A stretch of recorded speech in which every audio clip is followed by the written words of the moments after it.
এখন কথা হলো জাকাত অর্থ কি? জাকাত অর্থ পবিত্র, আর নুমা বৃদ্ধি হওয়া, আর তহারা আর নুমা। জাকাত শব্দের অর্থ হলো পবিত্র, জাকাত শব্দের অর্থ হলো নুমা বৃদ্ধি পাওয়া। পবিত্র কি? বৃদ্ধি পাওয়া কি? যে ব্যক্তি তার সম্পদের জাকাতের অংশ বের করে হকদারের হাতে পৌঁছিয়ে দেয়, তখন তার পুরা মালটা পবিত্র হয়ে যায়। সুবহান। আর একটা হলো নুমা, সে যদি তার সম্পদের জাকাতের অংশ যদি বের করে দেয়, তাহলে সেটা মধ্যে আল্লাহ তাআলা বাড়ায় দেন, বৃদ্ধি করে দেন, বৃদ্ধি করে দেন। আল্লাহর হুকুমে, আল্লাহর রাস্তায় সাদকা করলে, জাকাত আদায় করলে, আল্লাহর হুকুম মতো খরচ করলে বাড়ে না কমে? বলেন তো। এটা আমার আর আপনার কথা না, স্বয়ং আল্লাহ তাআলার কথা। ইয়ামহাকুল্লাহুর রিবা ওয়া ইউরবিস সাদাকাত, ইয়ামহাকুল্লাহুর রিবা ওয়া ইউরবিস সাদাকাত। আল্লাহ তাআলা সুদকে মিটিয়ে দেন, আর সাদাকাত, দান খয়রাত আর হলো যাকাতকে আল্লাহ তাআলা বাড়ায় দেন, বৃদ্ধি করেন।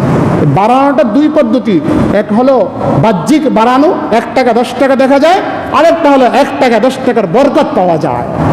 বৃদ্ধি দুইভাবে হয়। একটা হলো আপনি 1 লাখ টাকা দিয়ে যে কাজটা করতে পারতেন, আপনি 1000 টাকা দিয়ে 1 লাখ টাকার কাজ করে ফেলতে পারছেন। আপনি বুঝতে হবে এখানে 1 লাখ টাকা 1000 টাকার মধ্যে আল্লাহ তাআলা বরকত দান করেছেন। আবার 1 লাখ টাকা আপনি 1000 টাকায় 1 লাখ টাকা দেখতে পাইবেন। 1 লাখ টাকা ব্যবসা করছেন, আপনি 2 লাখ টাকা আপনি দেখতেছেন আমার ব্যবসা লাভবান হয়েছে। তাহলে বুঝতে হবে বাহ্যিক আপনি কি হলেন, 1 লাখ টাকা লাভ করলেন। আর যদি লাভ না হয়, তাহলে যদি আপনি হকের উপর থাকেন, হালালভাবে ব্যবসা করে থাকেন, তাহলে আপনি বুঝতে হবে এই 1 লাখ টাকা আপনি বাহ্যিক কোনো লাভ দেখা যাচ্ছে না, আল্লাহ তাআলা আপনাকে এই 1 লাখ টাকার মধ্যেই আল্লাহ তাআলা বরকত দান করে দিবেন। এই জন্য জাকাত ফরজ কার উপর? জাকাত ফরজ কার উপর? সময় অল্প তো, এই জন্য আর দূরে আলোচনা না গিয়ে কিছু মাসালা আলোচনা করতে হবে। যেহেতু আমরা রমজান আসলেই সাধারণত জাকাত আদায় করি, আসলে জাকাত রমজানের জন্য না। জাকাত সাহেবে নেসাবের মালিক সে যখন থেকে হয়, তখন থেকে 1 বৎসর তার কাছে যদি সম্পদটা থাকে, তাহলে ওই ব্যক্তির উপর জাকাত ওয়াজিব। সে 1 বৎসর পূর্ণ হলে তখনই সে জাকাত আদায় করার বিধান। কিন্তু আমরা রমজানে করি বেশি সওয়াবের লেগে, না 170, তাই তো? হ্যাঁ, না হিসাবটা বলতেছি। যেমন ধরেন ঈদের পরের দিন আপনার কাছে 1 লাখ টাকা আসলো, কথার কথা আপনি সাহেবে নেসাব হইলেন। এই সাহেবে নেসাব কাকে? এটা বললে আরো সহজ হয়ে যাবে সামনে যাইতে। সাহেবে নেসাব বলা হয় যার কাছে জাকাত দেওয়ার মতো সম্পদ আছে এবং এই সম্পদটা তার কাছে 1 বছর মালিকানায় থাকে, তাহলে তাকে বলা হয় সাহেবে নেসাব। এখন বর্তমানে সাহেবে নেসাব কত টাকা হলে? বাজার মূল্য রূপার মূল্য বাজারে বর্তমানে আমি যেটা খবর নিলাম 1800 টাকা। এই 1800 টাকা 1 ভরি রূপার মূল্য। 52.5 ভরি রূপার সমমূল্য হলো সাহেবে নিসাব। 52.5 ভরি বা তোলা এর সমমূল্য যে ব্যক্তির কাছে থাকবে, অর্থাৎ এর মূল্য যে ব্যক্তির কাছে থাকবে, ওই ব্যক্তিকে বলবে সাহেবে নিসাব। এবং ওই 52.5 ভরির সমমূল্য অর্থ যদি তার কাছে 1 বৎসর অতিক্রান্ত হয়, তখন এটার উপর জাকাত ওয়াজিব।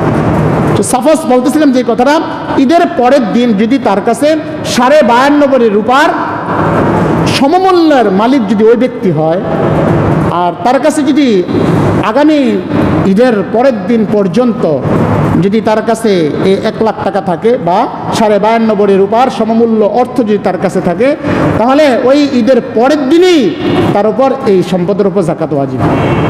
এখন সে যদি রমজানে দিয়ে দেয়, আগে দিয়ে দেয়, কিন্তু রমজানে তার কি হয় নাই, ওয়াজিব হয় নাই, যেটি 1 বৎসর এখনো পূর্ণ হয় নাই। এখন যদি সে দেয় তাহলে হয়ে যাবে, আদায় হবে। এরপরে যদি দেয়, বছর পূর্ণ হওয়ার পরে যদি দেয়, তারপরে কি হবে, আদায় হবে। তবে আদায় করতে বিলম্ব না করা, কারণ হায়াত কার কখন শেষ হয়ে যায় কেউ বলতে পারবে না। আপনি আদায় করবেন মনে রাখছেন, কিন্তু আপনি আদায় করলেন না, আল্লাহটাকে সারা দিয়ে চলে গেলেন, তাহলে অন্যের হক আপনি কি করে গেলেন, নষ্ট করে গেলেন। এর জন্য জবাবদিহিতা লাগবে। তো এই জন্য জাকাত ওয়াজিব হয় কার উপর? যে ব্যক্তি সাহেবে নিসাব হয়। সাহেবে নিসাব বর্তমান বাজার মূল্য ধরেন 52.5 ভরি রূপার সমমূল্য। এখন এটা যদি আপনার ব্যবসার মাল হয়, স্বর্ণ হয়, কিছু রূপা হয়, কিন্তু নগদ অর্থ হয়, সব মিলায়া যদি হয়, তাহলে দেখেন এটা কত হইতে পারে, হয়তো 95,000 টাকা, বাকি এরকম হইতে পারে 95,000 টাকা। যদি 95,000 টাকার মালিক কে হয়, এই মালিকটা কয়েকভাবে হইতে পারে। শুধু তার কাছে স্বর্ণ আছে, শুধু তার কাছে রূপা আছে, শুধু তার কাছে শুধু অর্থ আছে, অথবা তার কাছে সব মিলায়া আছে। এক একটার মশালা এক এক রকম। যদি সে শুধু স্বর্ণের মালিক হয়, তাহলে ওই ব্যক্তির উপর 7.5 ভরি স্বর্ণের সমমূল্য যদি তার কাছে থাকে, 7.5 ভরি স্বর্ণ যদি তার কাছে থাকে, তখন তার উপর যাকাত ওয়াজিব হবে। যদি স্বর্ণের মালিক হয়, শুধু টাকাও নাই, রূপাও নাই, ব্যবসার মালও নাই, তাহলে ওই ব্যক্তির উপর যাকাত ওয়াজিব হবে যদি 7.5 ভরি স্বর্ণ তার কাছে থাকে। দ্বিতীয় কথা, যদি তার কাছে শুধু রূপা থাকে, স্বর্ণও নেই, টাকা পয়সাও নেই, ব্যবসার মালও নেই, কিছু নেই, শুধু রূপা আছে, তাহলে ওই ব্যক্তির জন্য যাকাত ওয়াজিব হবে যদি 52.5 ভরি রূপা তার কাছে থাকে, তখন ওইটার উপর। আবার এটা তার কাছে 1 বছর যদি থাকে, প্রত্যেকটার সাথে 1 বছর যুক্ত আছে। তৃতীয় কথা হলো, তার কাছে কিছু স্বর্ণ আছে, কিছু রূপা আছে, কিছু নগদ টাকা আছে, বা কিছু ব্যবসার মাল আছে। এখন সবগুলো মিলায়া যদি 52.5 ভরি রূপার সমমূল্য হয়ে যায়, আর এটা যদি 1 বছর তার মালিকানায় থাকে, তখনই তার উপর যাকাত করা যায়। বুঝে আসছে না সহজভাবে? কিছু টাকা, কিছু অর্থ, নগদ অর্থ, বা কিছু স্বর্ণ, বা কিছু রূপা, এই প্রত্যেকটার মূল্যকে একসাথে যোগ করার পরে যদি 52.5 ভরি রূপার সমমূল্য হয়ে যায়, আর এটা যদি আপনার মালিকানায় 1 বছর থেকে থাকে, তাহলে এটার উপর যাকাত ওয়াজিব। যাকাতের পরিমাণটা কি? 40/1 ভাগ। 40/1 ভাগ, হ্যাঁ, শতকরা 2.5 টাকা আড়ি। তাহলে 40/1 ভাগ, মূল টাকাটার আপনি 40 দিয়ে ভাগ দিলে যা আসে ওইটাই। লাখ যদি লাখের উপরে যায়, তো প্রতি লাখে হলো 2,500 টাকা। এভাবে আপনি যোগ করে বা ওলামায়ে কেরামদের সাথে শরণাপন্ন হয়ে হিসাব করে নেবেন। এগুলোর মশালা অনেক অনেক, যাকাতের মশালা তো অনেক, কারণ মানুষের জীবনটা হলো সম্পদের সাথে সম্পর্ক, সম্পদের সাথে সম্পর্ক বিভিন্নভাবে। এই যে দেখেন জমি, যেটাকে বর্গা বলেন বা কি বলে এটাকে, এক এক দেশে এক এক ভাষা ব্যবহার করে, টাকার উপরে যে জমি টাকা নেয় না জমি দিয়া, এটা কি বলে আপনাদের দিকে? হ্যাঁ, রেহেন, তাই না? এই যে রেহেন, এই যে রেহেন রাখলেন আপনি, অর্থাৎ আপনার টাকার প্রয়োজন, টাকা নেই, জমি আছে, তাই না? তো আপনি কি করলেন? আপনার জমি আরেকজনকে দিয়ে তার কাছ থেকে আপনি টাকা নিলেন আপনার জরুরি সারার জন্য। কোন শর্তে? যে আপনি টাকা দিলে জমিন আপনার কাছে ফিরিয়ে দিয়ে দিবে, তাই না? এটা তো রেহেন। এই যে আপনি দিলেন, এই টাকার মালিকটাকে, এখন আপনি যার কাছ থেকে টাকাটা আনলেন সেটা আপনার জমিন ভোগ করতেছে, যদিও জায়েজ নেই, এটা কি নাই? জায়েজ নেই, যদিও সারা বাংলাদেশের মধ্যে মাসালা চলতেছে, এটা কি নাই? জায়েজ নেই। জায়েজকে জায়েজ বলতে হবে, নাজায়েজকে নাজায়েজই বলতে হবে, এটা জায়েজ নেই। আমরা নিজেদের ফায়দা হাসিল করার জন্য পদ্ধতি বাহির করে নিচ্ছি। যাই হোক, বলতেছিলাম যে কথা, যে আপনি যে জমিন দিয়া রেহেন রেখে তার কাছ থেকে টাকা আনলেন, এই টাকাটার মালিককে, যার কাছ থেকে আনলেন সে, তাই না? যেমন স্যারের কাছ থেকে আমি টাকা আনলাম 1 লাখ টাকা, আমার জমিন স্যারের জিম্মাদারিতে দিলাম, রেহেন রাখলাম, 1 বছর পরে আমি স্যারের টাকা ফিরিয়ে দেব, স্যারে আমার জমিন ফিরিয়ে দিবে। এই যে 1 লাখ টাকা স্যারের কাছ থেকে আমি আনলাম, এই টাকাটার মালিককে বলেন, সবাই বলেন না, স্যারে মালিক নাকি আমি? যদি আমি হইতাম তাহলে তো বেচা কিনা হয়ে গেল, শুদ্ধ হয়ে গেল, জমিন সারের হয়ে গেল, টাকা আমি মালিক হয়ে গেলাম। তাহলে বোঝা গেল যেহেতু জমিন ফিরিয়ে দিয়ে দিবে, টাকাও ফিরিয়ে নিয়ে নেবে, তাহলে এই টাকার মালিক সারের হয়ে গেল, তাহলে টাকাটা আমার জিম্মায় আছে, আমার কাছে আছে। এখন এটার যাকাত আদায় করব কি আমি, না সারে? কে করবে? অনেকে না বুঝার করার কারণে বলতেছে আমি তো অনেকের কাছ থেকে টাকা পাই, টাকা তো আমার হাতে নাই, এখন এটা যাকাত আদায় করবো কি? এই যে একটা মাসালা হয় না প্রশ্ন। ব্যবসার খাতিরে অনেক কাছে টাকা বাকি থাকে, লাখ লাখ টাকা বাকি থাকে কি না? বলে টাকা তো আমার হাতে না, তো যাকাত আদায় করবে কে? টাকার মালিক কে? এটাই বুঝেন, টাকার মালিক কে? যে ব্যবসা করলো সে, তাই না? এখন টাকা অন্যের হাতে, মালিক তো আপনি। টাকার ব্যাংকে, মালিক কে? ব্যাংকার না আপনি? ব্যক্তি। সুতরাং ব্যাংকে টাকা যদি আপনি যাকাত আদায় করতে হয় ব্যাংকের টাকার, তাহলে আপনি যার কাছে টাকা পাবেন ওইটার যাকাত আদায় করতে হবে আপনি। কোন টাকার উপর? যেই টাকা পাবেন বলে নিশ্চিত।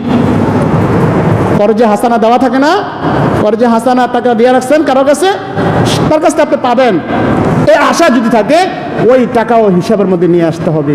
সেটা চাই জমিনের উপরে হোক, চাই ব্যবসার খাতিরে হোক, চাই কর্জে হাসানার খাতিরে হোক। অর্থাৎ আপনার মালিকানায় যত অর্থ থাকবে সেইগুলোকে একসাথে যোগ করার পরে যত টাকা হবে এটাকে 40 ভাগ করে 1 ভাগ জাকাত গরিবের হাতে পৌঁছিয়ে দিতে হবে। বুঝে আসছে সহজভাবে? আচ্ছা, এরপরে জাকাত আমরা দিব কাদেরকে? কাদেরকে জাকাত দিব? কাদেরকে দেওয়া যাবে, কাদেরকে দেওয়া যাবে না? কাদেরকে দেওয়া যাবে না, যেমন বাবা, মা, দাদা, দাদি, নানা, নানি, এরকমভাবে উপরের দিকে যত যাবে তাদেরকে কি দেওয়া যাবে না? জাকাতের অংশ দেওয়া যাবে না।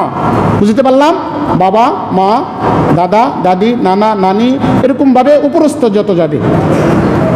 আর নিচের দিকে যেমন ছেলে, মেয়ে, নাতি, নাতনি, পোতা, পতি, এরকমভাবে নিচের সিঁড়ির দিকে যত যাবে তাদেরকে কি দেওয়া যাবে না? জাকাত দেওয়া যাবে না। যেমন বাবা সম্পদওয়ালা, জাকাত দিতেছে মানুষকে, কিন্তু একটা তার মেয়ে অসহায়, মেয়ে কি অসহায়, জাকাত খানেওয়ালা, তাহলে তাকে বাবা তাকে কি করতে পারবে না? দিতে পারবে না। এমনিভাবে নাতিনকেও দিতে পারবে না, নাতনিকেও দিতে পারবে না। অনেকে মনে করেন নানা, দাদা এরা সম্পদওয়ালা, জাকাত দিতেছে, কিন্তু নাতনিকে বিবাহ দিছে এমন জায়গায় যে অসহায়। এখন নানা, দাদা তারা জাকাত দিতেছে, এই অংশটা সে কাকে দিতে পারবে না? নিজের নাতি, নাতনি, নিচের সিঁড়ির দিকে যত যাবে তাদেরকে কি করতে পারবে না? জাকাত দিতে পারবে না। বুঝতে পারলাম? কাদেরকে দেওয়া যাবে? ভাই, বোন, বাতিজা, বাতিজি, হ্যাঁ, খালা, খালু, ফুফু, ফুফা, এরকম মামা, মামি, শ্বশুর, শাশুড়ি, জামাই, সৎ মা, সৎ বাবা, এইরকম যারা আছে এরা যদি কি হয়, জাকাত খানেওয়ালা হয়, তাহলে তাদেরকে কী করা যাবে? দেওয়া যাবে। নিকট আত্মীয় যদি অসহায় হয় তাদেরকে দেওয়া উত্তম। এর চেয়ে উত্তম হলো দ্বীনি প্রতিষ্ঠান, যে প্রতিষ্ঠানের মধ্যে গরিব, এতিম, অসহায় ছাত্র ছাত্রী আছে, তো তাদেরকে দেওয়া উত্তম। কেন? তাদেরকে দিলে দুইটা সওয়াব হয়। একটা হলো আপনি গরিবের সহযোগিতা করলেন, আরেকটা হলো আপনার অর্থ সে ভোগ করে, সে এলমে দিন শিখবে, আপনি দিনেরও সহযোগিতা করলেন। এই জন্য তাদেরকে দান করলে দুইটা সওয়াব, আর আত্মীয় স্বজনদের করলে একটা সওয়াব। এখন আপনি আত্মীয় স্বজনদের করতে পারেন, এবং যে সকল মাদ্রাসার মধ্যে এতিম ফান্ড আছে, গোরাবা ফান্ড আছে, জাকাত ফান্ড আছে, ওই ফান্ডে যদি আপনি দেন তাহলে আপনার কি হবে? দ্বিগুণ সওয়াব হবে। তাহলে আপনি আপনার জাকাতটা হিসাব করে করে বাইর করবেন, লামসাম দিলে হবে না। খুব কঠিন বিষয় এটা। মানে অনেক টাকার মালিক রমজান আসলে কি করে? কটা কাপড় আইনে দিয়ে দেয়, হ্যাঁ, কটা লুঙ্গি আইনে দিয়ে দেয়, আর 1 বস্তা খেজুর এনে বিলি করে দিয়ে দেয়, নিয়ত করে নেয় জাকাত থেকে দিয়ে দিলাম। এই লামসাম আল্লাহ গ্রহণ করবে না। আল্লাহ আপনার কাছে বেশি চায় না।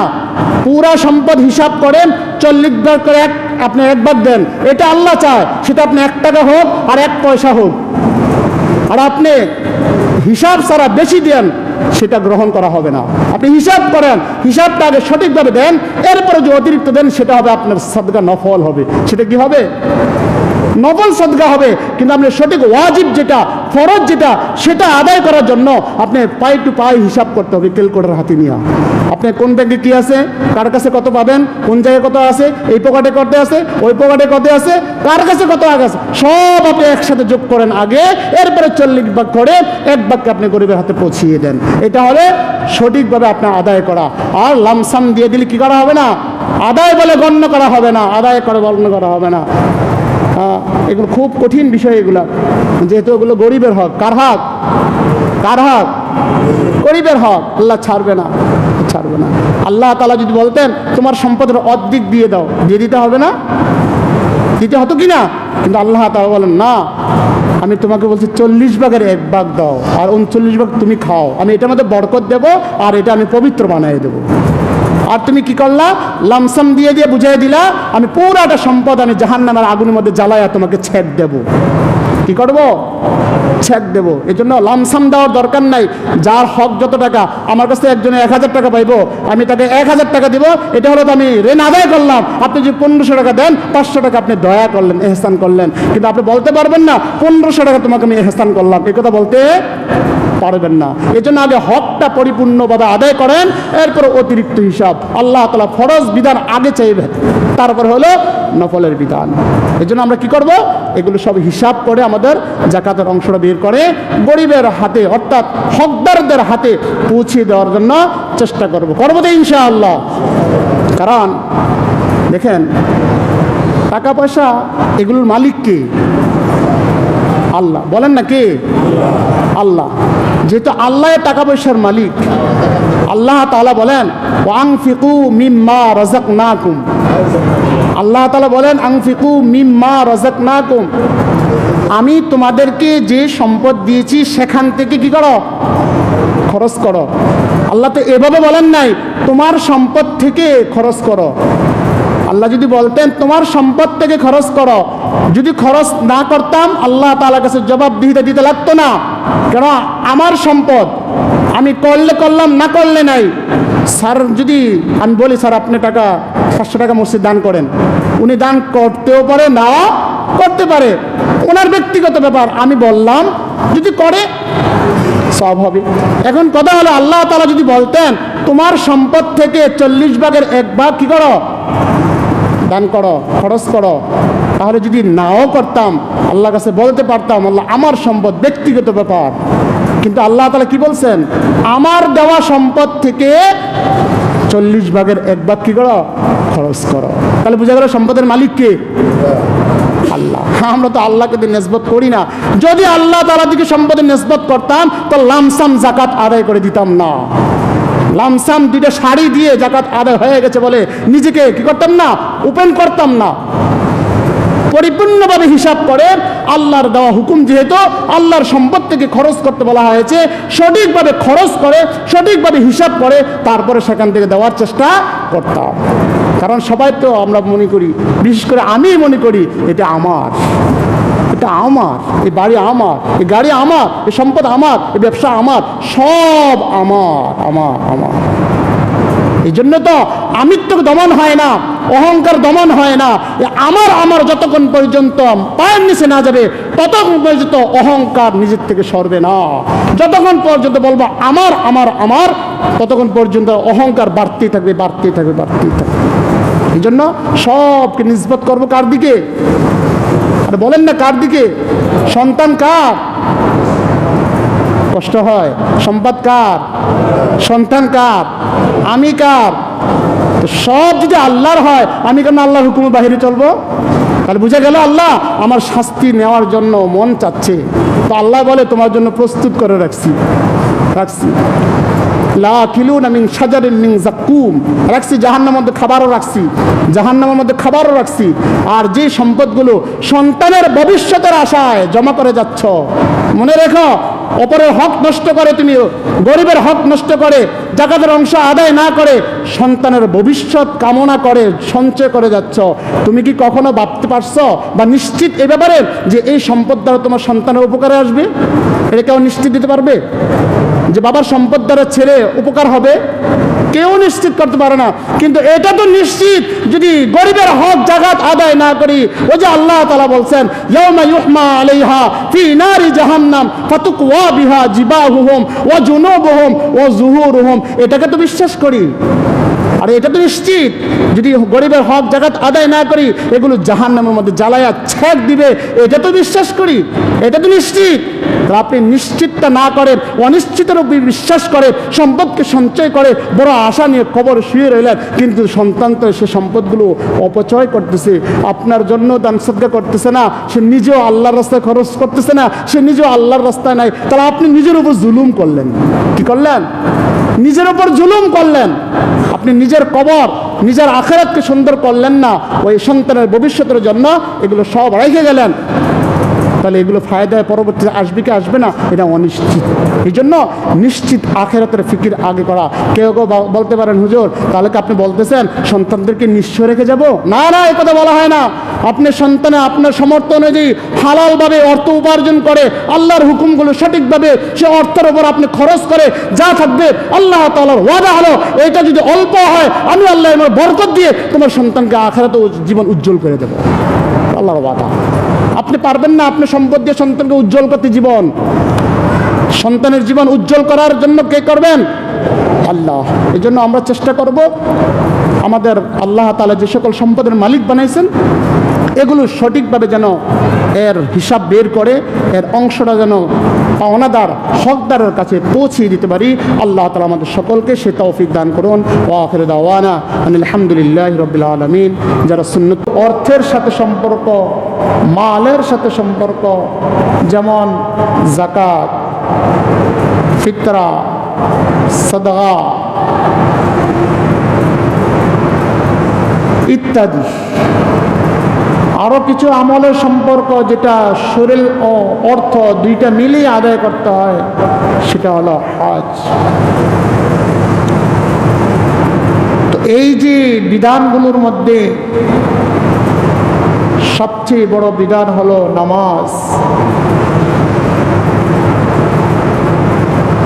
মানুষের জীবনের সর্বক্ষেত্র সর্বপর্যায়ে আল্লাহ তাআলার বিধানে নিয়ন্ত্রিত, মানুষের জীবনের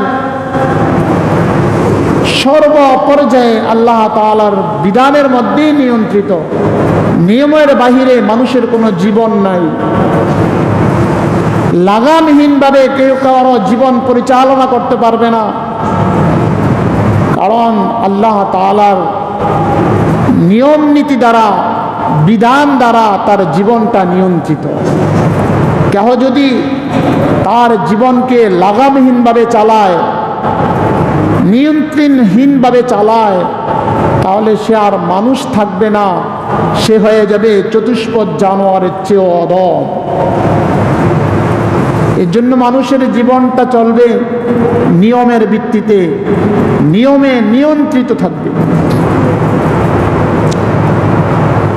মেরে ভাইও, তো আল্লাহ তাআলা নামাজের যে বিধান দিলেন, এই নামাজের বিধান এমন একটা বিধান, সাথে সাথে যাকাতের বিধান এমন একটা বিধান যে কেউ যদি এই দুইটাকে পালন করা থেকে বিরত থাকে, বলে তাকে তো মুসলমানই বলা হয় না। রাসূলুল্লাহ সাল্লাল্লাহু আলাইহি সাল্লাম যখন সাহাবীদেরকে কোনো যুদ্ধের জন্য কোনো জায়গায় স্থানান্তরিত করতেন, পাঠাইতেন, পাঠানোর সময় রাসূল বলে দিতেন এ কথা যে আমার সাহাবীরা, তোমরা তাদের সাথে ততক্ষণ পর্যন্ত যুদ্ধ করতে থাকবে যতক্ষণ পর্যন্ত তারা ঈমান না আনবে, নামাজ না পড়বে, যাকাত আদায় না করবে, ততক্ষণ পর্যন্ত তাদের সাথে জিহাদ চালিয়ে যাবে, যুদ্ধ চালিয়ে যাবে। এই হাদিস থেকে বোঝা যায় যে নামাজ, ঈমানের পরে নামাজ আর যাকাতের বিধানের কত বড় কঠিন এক হুকুম। কেউ যদি বলে আমি মুসলমান, কিন্তু সে নামাজ পড়ে না, নামাজের ধার ধারে না, সঠিকভাবে যাকাত আদায় করে না, বলে সে এই নামে দাবি মুসলমান দ্বারা কোনো ফায়দা হবে না, তাকে তো মুসলমানই বলা হয় না। যেন নামাজের ব্যাপারে রাসূল সাল্লাল্লাহু আলাইহি সাল্লাম কি বলেন? মান হাফাযা আলাইহা কানাত লাহু নূরান ওয়া বুরহানান ওয়া নাজাতান ইয়াউমাল কিয়ামা ওয়া মান লাম ইউহাফিজ কানাত লাহু নূরুন ওয়া লা বুরহানুন ওয়া লা নাজাতুন ওয়া কানা মা ফিরআউনা ওয়া হামানা ওয়া কারুনা নাউযু বিল্লাহ ওয়া উবাই ইবনে খালফ। যে ব্যক্তি নামাজে যত্নবান হবে, নামাজের হেফাজত করবে, মানে নামাজে যত্নবান হবে, সুন্দরভাবে নামাজ আদায় করবে, এই নামাজ তার জন্য কানাত লাহু নূরান ওয়া বুরহানান ওয়া নাজাতান ইয়াউমাল কিয়ামা, এই নামাজ তার জন্য নূর হবে, এই নামাজ তার জন্য দলিল হবে, এই নামাজ তাকে জান্নাতে নেওয়ার উপায় হবে, নাজাতে নেওয়ার। আর যে ব্যক্তি নামাজ আদায় করবে না, নামাজে যত্নবান হবে না, ওমান লাম ইউহাফিজ আলাইহা কানা লাহু নূরুন ওয়া লা বুরহানুন ওয়া লা নাজাতুন, এই নামাজ তার নাজাতের উপায় হবে না, তার জন্য নূরও হবে না, তার জন্য দলিলও হবে না। বরং وكان له معا فرعون وهامان وأبي بن خلف, ওই ব্যক্তির হাসর হবে ফেরাউনের সাথে, হামানের সাথে, আর উবাই ইবনে খালফের মতো জঘন্য কাফেরদের সাথে তার হাসর নাসর হবে। নাউজুবিল্লাহ। এই হাদিস থেকে বোঝা যায় যে বলবে মুসলমান কিন্তু নামাজ পড়বে না, এই দাবি দ্বারা কোনো ফায়দা হবে না। তার ঠিকানা হবে ফেরাউনের সাথে, তার হাসর হবে নমরুদ আর হামানের সাথে, আর উবাই ইবনে খালফের মতো মুনাফিকের সাথে। এটা হলো নামাজ তরক করে শাস্তির ব্যাপারে একটা হাদিস বললাম, বুড়ে বুড়ি হাদিস রাসূল সাল্লাল্লাহু আলাইহি ওয়াসাল্লাম বলেছেন নামাজ তরককারীর শাস্তির ব্যাপারে। আমার যে আজকের আলোচনার আলোচ্য বিষয় সেটা হলো যাকাত সংক্রান্ত। যারা যাকাত আদায় না করে তাদের ব্যাপারে আল্লাহ তাআলা কি বলেন? والذين